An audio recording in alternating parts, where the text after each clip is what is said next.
Commencing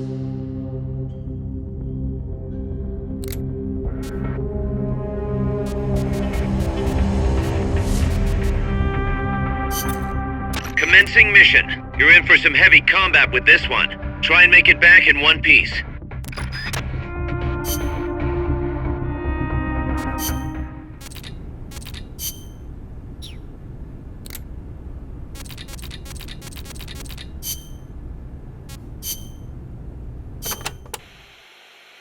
Strangelove, when did you and the boss first meet? Did she ever tell you about what she saw in space? Yeah. I saw the same thing along with her. The Soviets beat America into space with Sputnik, and so America rushed to be first in manned spaceflight. NASA used her as their top-secret guinea pig, launching her deep into the cold blackness of space. I took part in the project, as a scientist. You were there with her? Yes. For a brief time. We were one and the same, she and I. We sought each other out, completed each other. Did you know that inside every woman there's a universe? And that we are able to sense this in each other? We connected because of our empathetic female brains. As time went on, I began to have doubts about offering such a noble soul as sacrifice. Why did she have to... The flight test was a narrow success, and she miraculously made it back alive, but her mind and body were horribly mangled, and there was nothing I could do for her. We were no longer one and the same. She went away, and I, having nothing else to live for, immersed myself in AI research, hoping that no one would ever have to make her sacrifice again. I never knew. It's not really worth knowing. We were ships passing in the night, that's all. Perhaps someday I'll tell you the long version, if you're interested.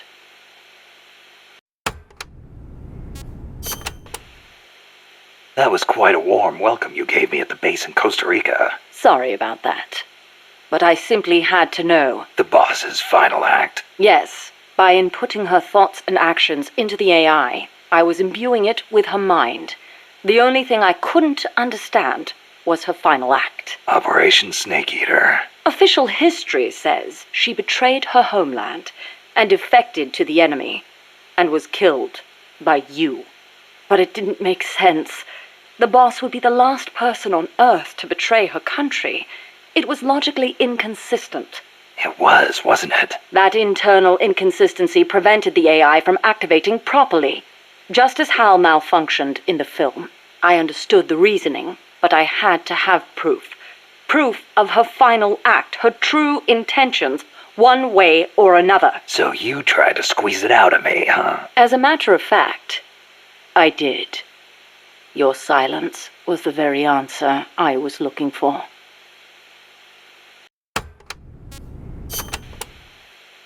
That white horse the boss rode. The Andalusian, yes. How'd it get to Costa Rica? I went looking for it.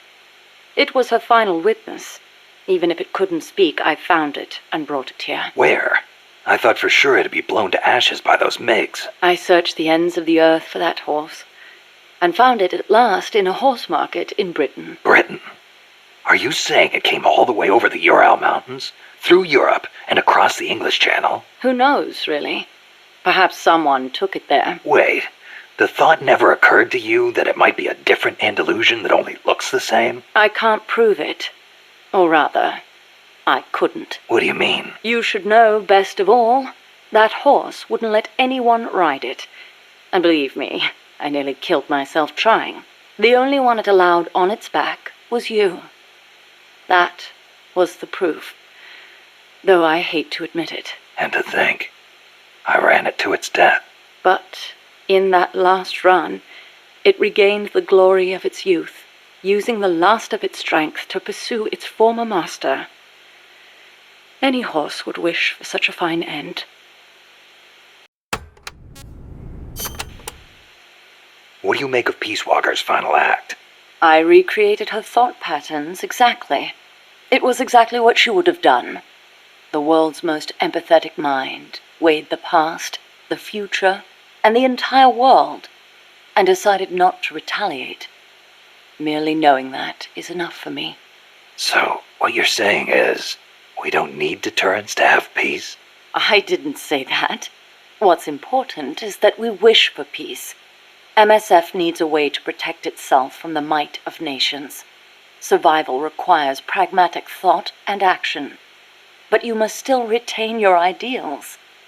If the gap between reality and those ideals ever leads you to lose them, I doubt MSF will survive.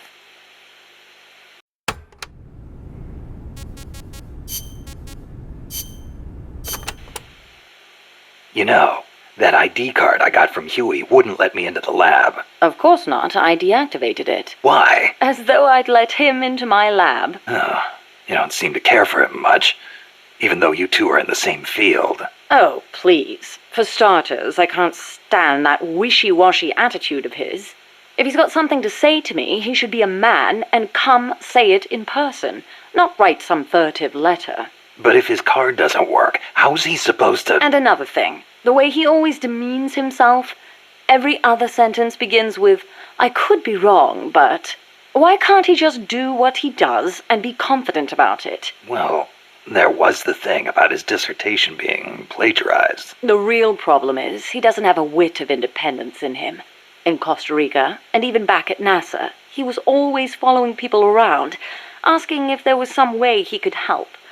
Why doesn't he stop his whining, take a stand, and face up to me? I think I know how he feels. And to top it all off, he seems to enjoy referring to himself by that nickname I gave him. I simply don't get it. How can he be so submissive? So, Huey was a nickname you gave him. That's right. I took it from the name of a drone in the science fiction film Silent Running. Drone? It's a type of worker robot. The way he follows people, just waiting for them to boss him around, is so similar. I couldn't help myself. Oh, it's an American film directed by Douglas Trumbull, the man who did the special effects for 2001: A Space Odyssey. Imagine that. A scientist who likes science fiction. And that's not all. There's more. He's a man. Hang on. I seem to remember you saying he should be more of a man. Yes. Well, he is an awfully good scientist.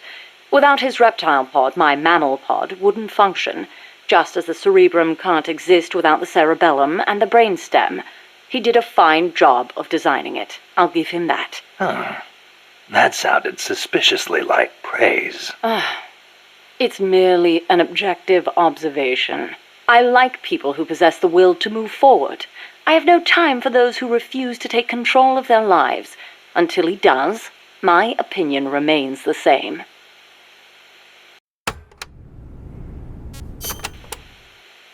So, you and Cecile seem to be enjoying yourselves back at that lab.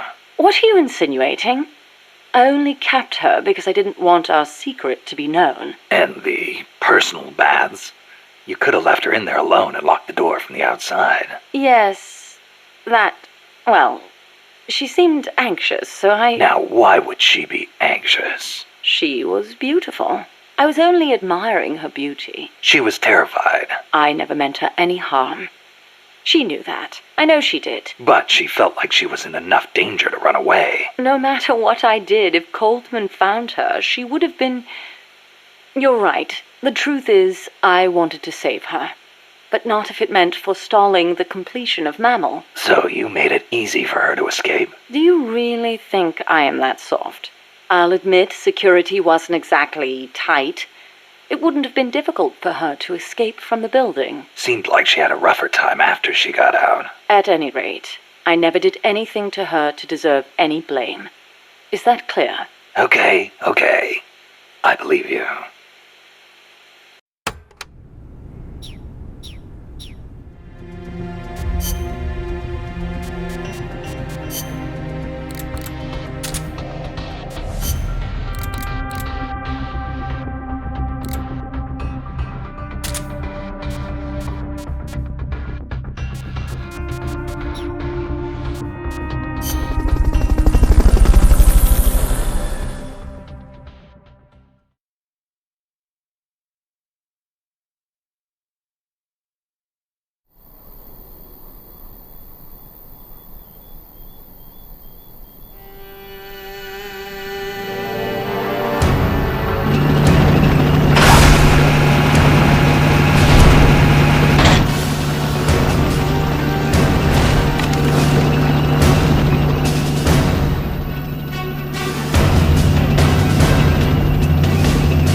Neutralize that tank unit. You can do it. They haven't seen you yet. Perfect. Now's your chance.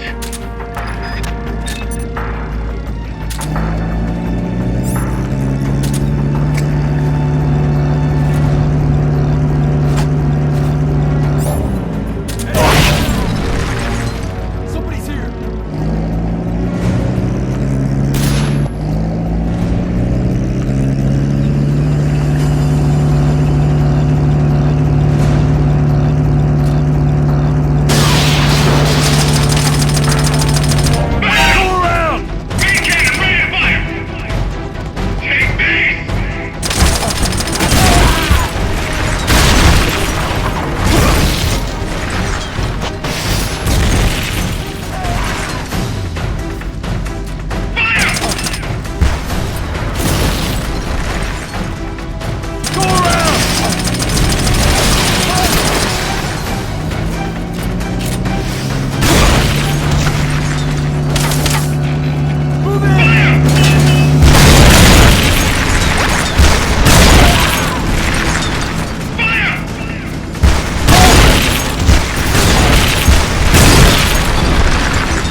tank's gone.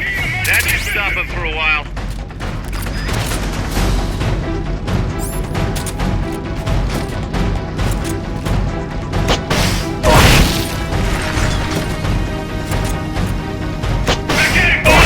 Damn it!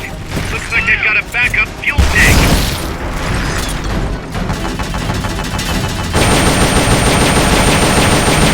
Alright, you hit the fuel tank. They won't be going anywhere for a while.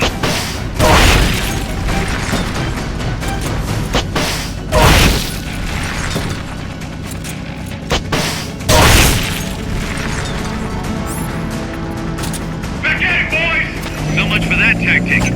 You'll just have to attack the thing directly.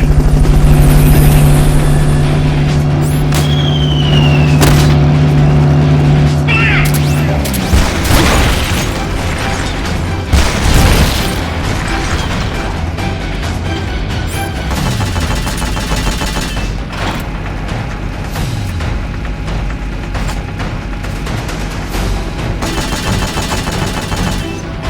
They're about to commence the requested supporting fire. Stay clear.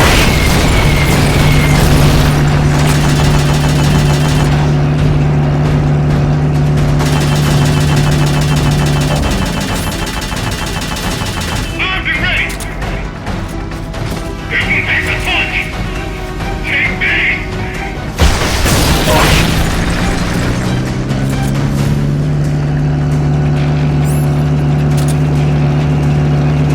They've okayed the request for supporting fire. It should commence any second now.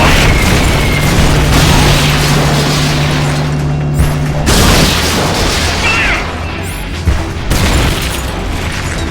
Fire!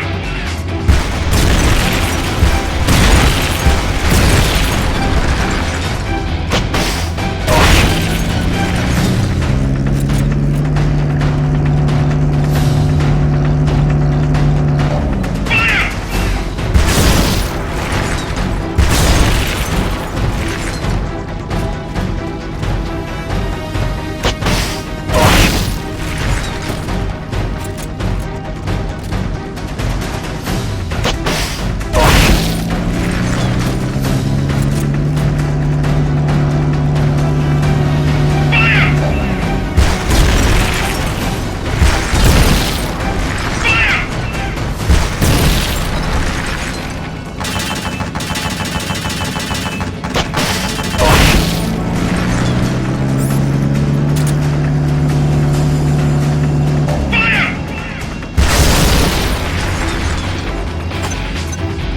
They've okayed your request for a cardboard box. It'll be sent out shortly.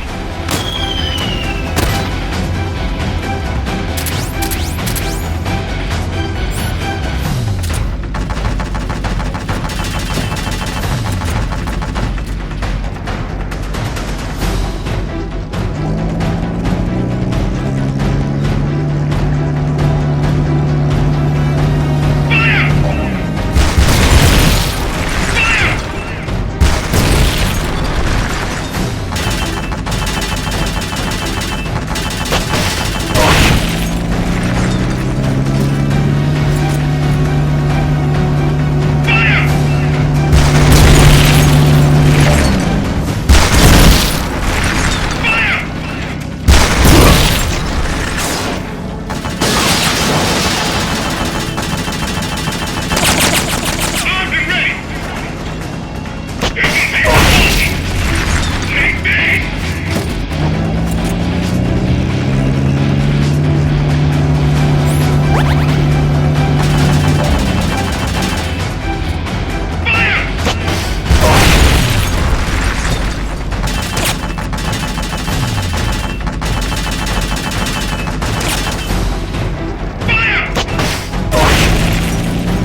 complete.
Let's get this mission started.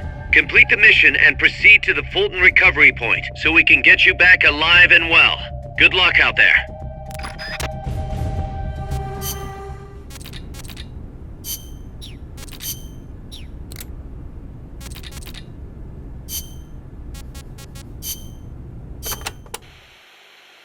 Huey's probably mentioned this, but just to be clear, there's a limit to the parts we can produce here at Mother Base. Therefore, I've built Zeke's AI using memory boards you pulled from other AI weapons. Will that work? In the human brain, individual functions are spread across multiple regions. The same is true of AI. Multiple parts sharing the same function interlink to strengthen that function. For example, the more sensor memory boards you have, the greater Zeke's search and detect capabilities will be. Install more movement boards, and you'll increase its mobility. Meaning the AI's capabilities change depending on how much memory we give it? Exactly. The more boards you install, the more powerful a function will be.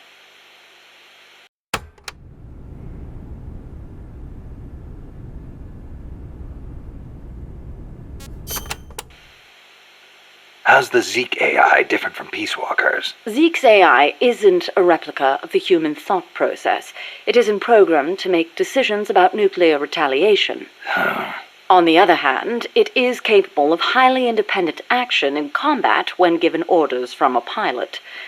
It can protect infantry, destroy the enemy, and, if ordered... launch a nuke. Let us hope it never comes to that. My sentiments exactly.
Free.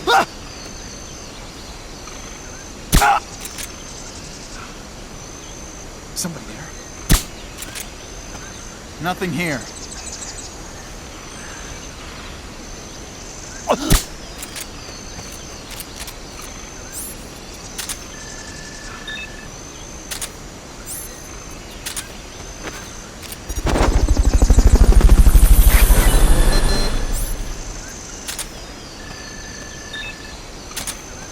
Fulton recovery helicopter is complete.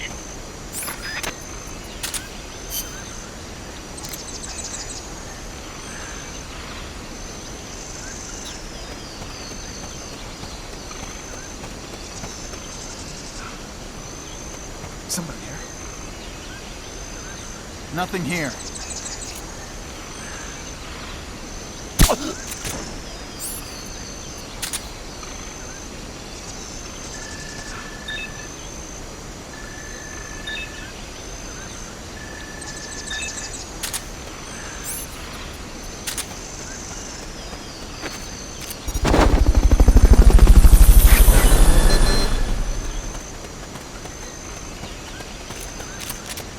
Fulton recovery subject confirmed onboard helicopter.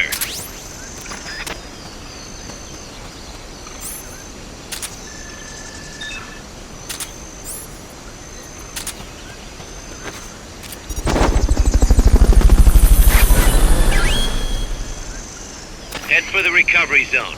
We'll pick you up there.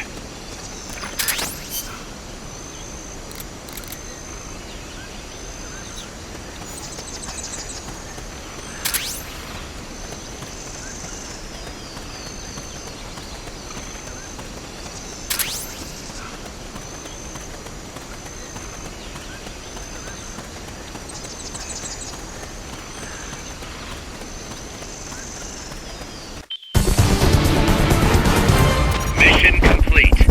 Great job.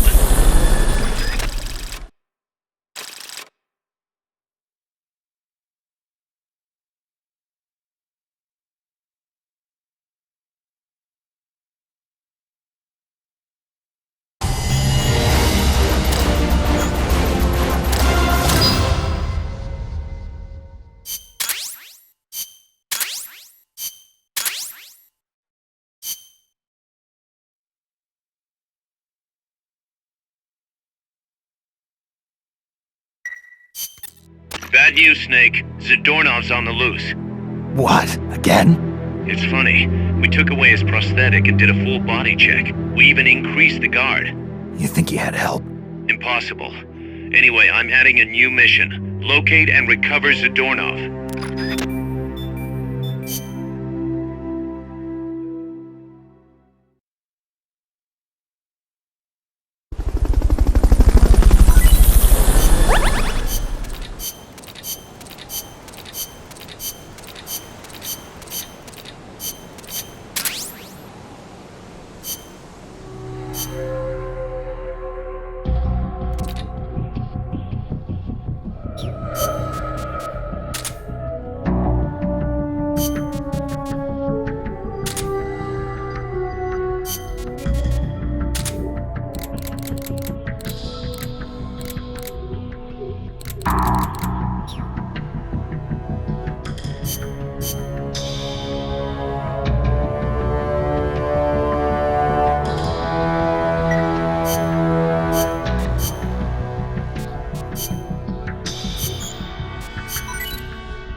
Dornoff's disappeared from his cell again. Find him.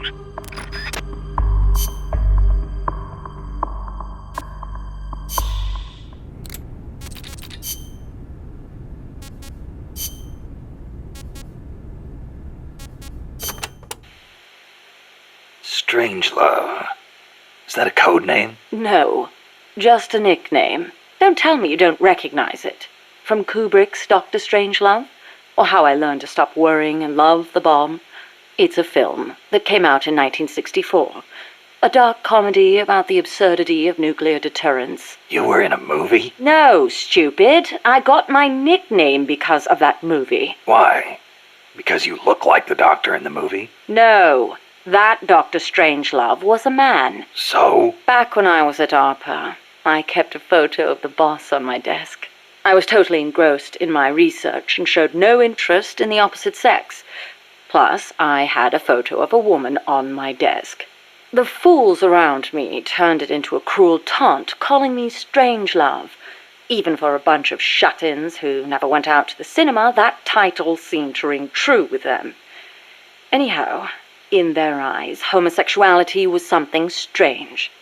They were incapable of seeing things outside the lens of their own standards. Being strange means you have your own unique point of view. I rather considered it an honor. So, you were with ARPA before you came here, huh? Yes, back then it was really the only place I could make a living from my AI research. And before that? I started out at NASA. That's where I met her. When Boss went into space? Yes. It was that incident that turned me away from aerospace engineering. Space is entirely too hazardous a place for human beings. That was why I felt an immediate need to develop AI. As it turned out, rockets later became much safer, and mankind reached the surface of the moon. In any event, it was a hollow Cold War victory. When you get down to it, a nuclear missile is just a rocket with a nuclear warhead strapped to it. Thus, taking the initiative in the space race was tantamount to a military show of force. But the budgetary strain was too big for Washington or Moscow to handle. Yes, and then there was the Cuban Missile Crisis and the Vietnam War, and then came détente. Having leapt ahead of the Soviet Union with its moon landing, America shut down the Apollo program in '72. It was around then that ARPA was downsized and renamed DARPA, the D standing for Defense. With few prospects for continuing my AI research, Coldman's invitation was a godsend. It was also a chance to have them collect data on her. The end result being this mess. But we did learn something valuable from her. The nobility of peace. Why'd you agree to come here, to Mother Base? You intrigued me. Me? Hold on. You're not planning on modeling your next AI after me. Not a bad idea, but I have no intention of ever again attempting to transplant human thought into machines. Oh, that's a relief. You are the man who inherited the boss's will. You're gathering people around you, even now, shaping them, building a new organization.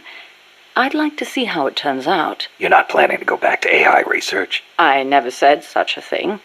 Of course my work will continue. Here? In my eyes, the growth of MSF as an organization is analogous to the development of the nervous system.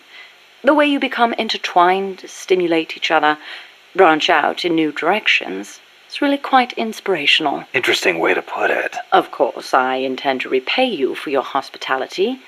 The fruits of my research will be at your disposal. Why not assign me to the R&D team? I promise you won't be disappointed.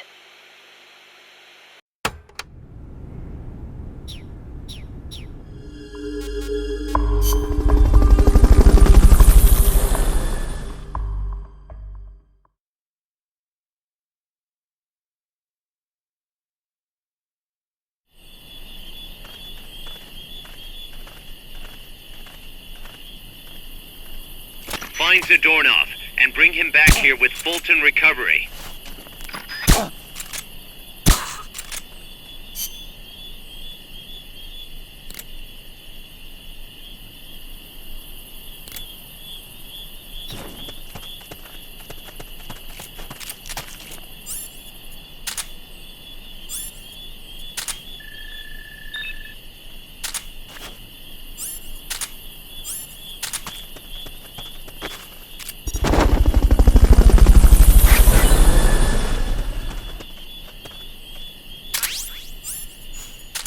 Fulton recovery helicopter is complete.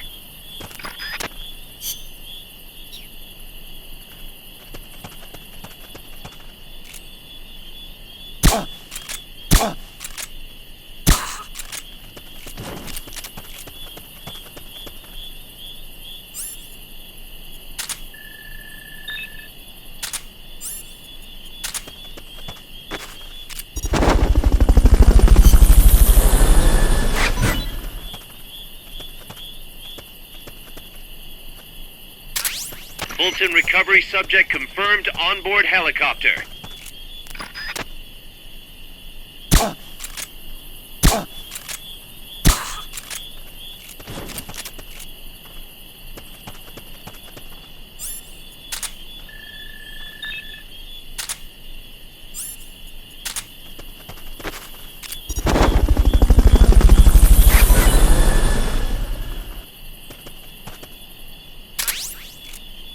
Fulton recovery helicopter is complete.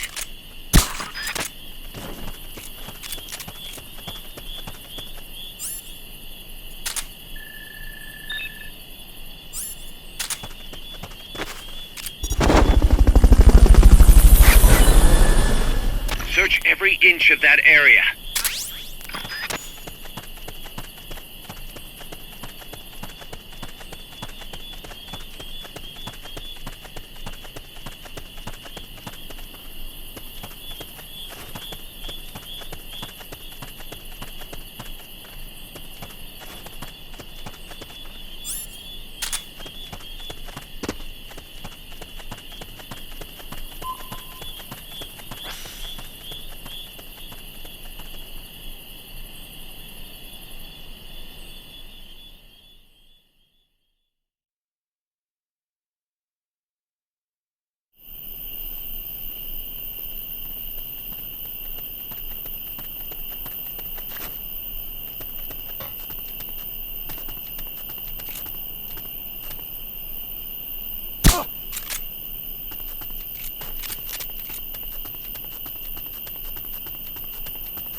I know I saw something.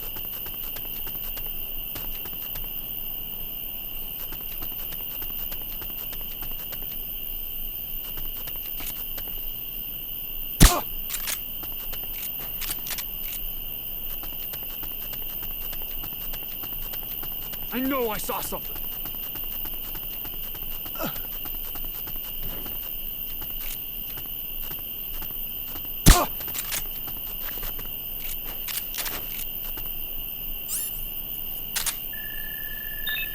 I know I saw something.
Try using Fulton recovery on him.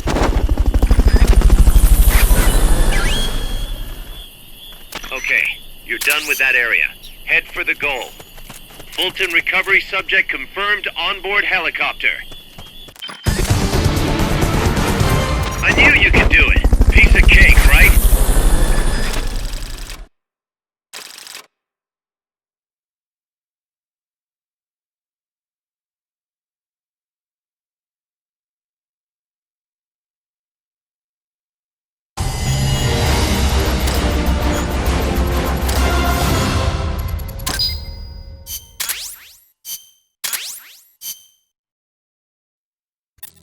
Kaz, I caught Zadornov.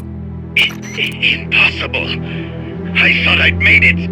Acknowledged and appreciated.